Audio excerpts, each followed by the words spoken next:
This is Greg Troutwine with Maritime Reporter TV, and we're very pleased to be joined today by Chad Mitchell, Bleeker Street Group, to discuss his organization and its growing portfolio in the maritime sector. Chad, to start us off, can you give us a brief overview of the Bleeker Street Group today? It's great to be here, Greg. Great to see you and excited to have this conversation. I've been looking forward to it for some time. I think the quick overview on Bleeker Street Group is we're a holding company, sort of dissimilar from a private equity firm in that we offer permanent capital to enduring supply chain software businesses. And by thinking in decades and not in quarters, we think we can support our portfolio of companies with a very long-term time horizon. And by the way, that benefits shareholders in an ability to compound their investment over long time horizons. But we believe it helps the end market and customers in that our companies are more focused on what it takes to build a product that will stand the test of time than in trying to hit numbers every 3 months. And so that's a little bit of a backdrop for Bleeker Street Group. We launched about a year and a half ago, about 3 portfolio companies in and having a lot of fun. Bleeker Street Group gained my attention with the acquisition of a pair of maritime software companies, first Ripple, followed by Marine Learning Systems.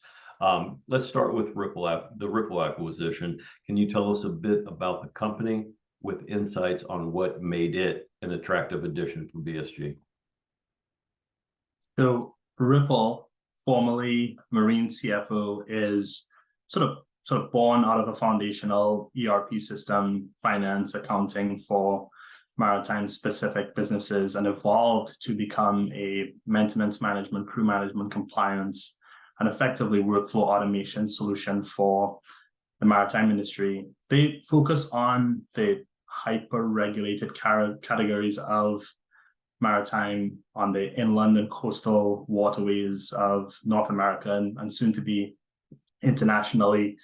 And what made us excited about Ripple in particular was first and foremost the industry. It's hyper critical to communities in ensuring that they have food security and income security and passengers getting to and from their workplaces day in and day out. And for commercial operators in moving critical commodities across the inland and coastal waterways of the United States and Canada. And I think beyond that, really the quality of customers that we inherited.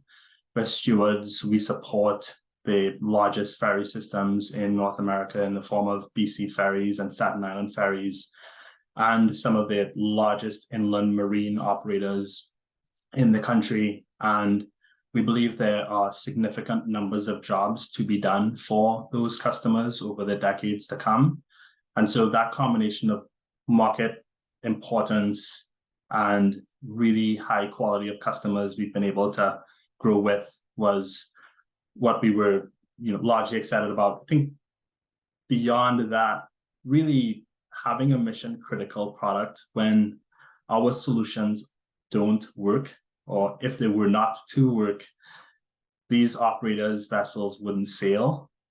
And so being such a critical part of our customers' operations was really attractive to us in thinking about being owners, holders, growers of this business for a long period of time. And last but not least, it's people. This company was started by Dean Schultz in what I believe was an offshore supply vessel shipyard, sitting on a bucket writing a ton of code. And to think that 30 years later, we're stewards of his legacy and the journey that he started back then is both an honor and a thrill for us. Switching gears here to the Marine Learning Systems, I know the MLS brand fairly well, having worked with its founder and owner, Murray Goldberg, for many years. Can you tell us a bit about the MLS with insights on what you saw as attractive for this edition?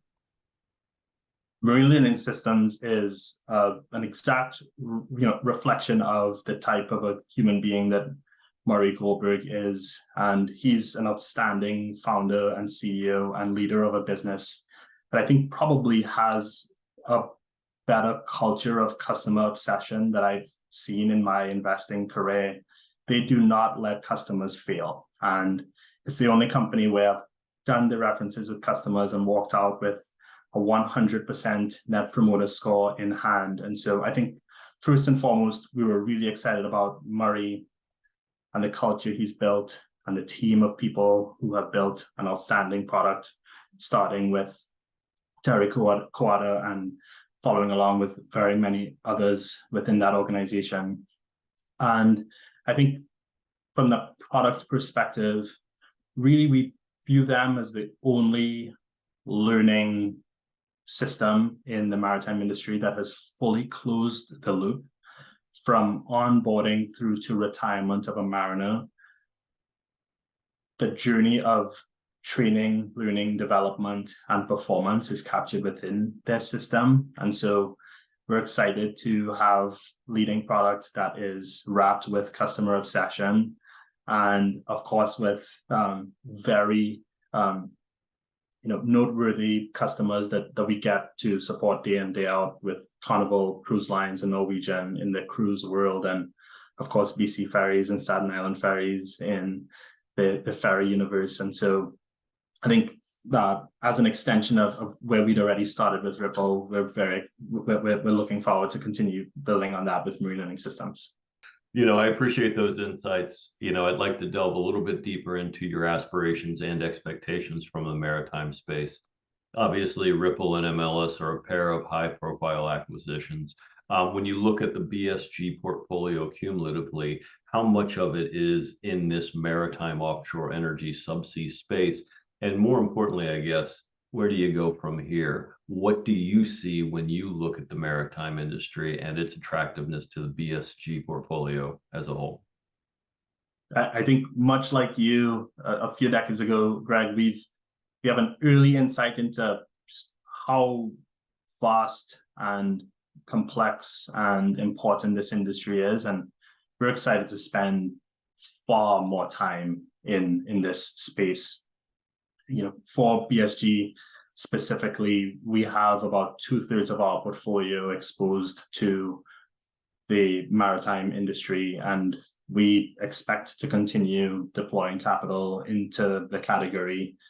And I think sort of we're prepared to take our time looking for the most mission critical solutions out there, with outstanding teams serving, striving, performing customers, so that we can be along for the not only decades long story, but much akin to how this industry works, the multi-generational path that's ahead of the industry, and hopefully us alongside it as a service provider.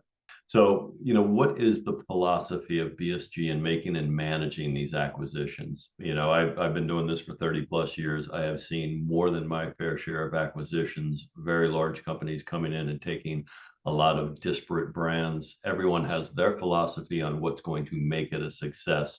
But are you a hands-on in the daily management and running of the companies, or are you more of a hands-off, letting them run autonomously under their own brands? Or is that somewhere in between?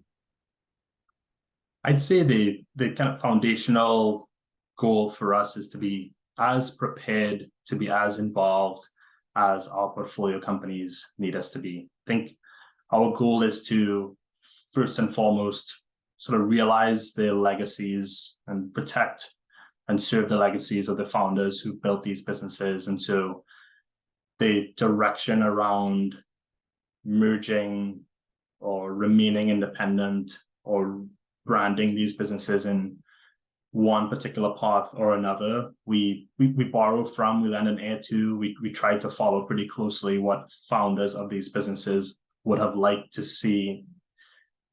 I think beyond that, we are set up to be operationally involved. We have a director of operations, Kate Cushy, who has had the experience of seeing a business go from $0 of revenue to $4 billion, all in the span of 6 to 8 years.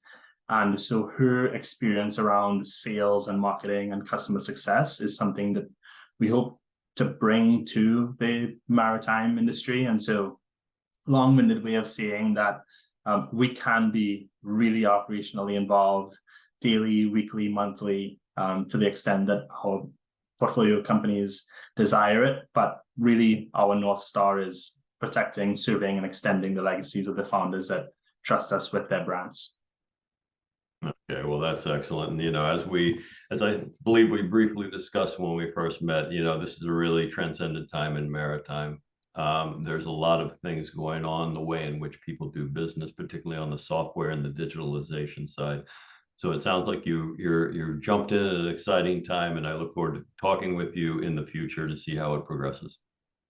As do I. It's so fun, Greg, and looking forward to many a touch point in the real world and otherwise.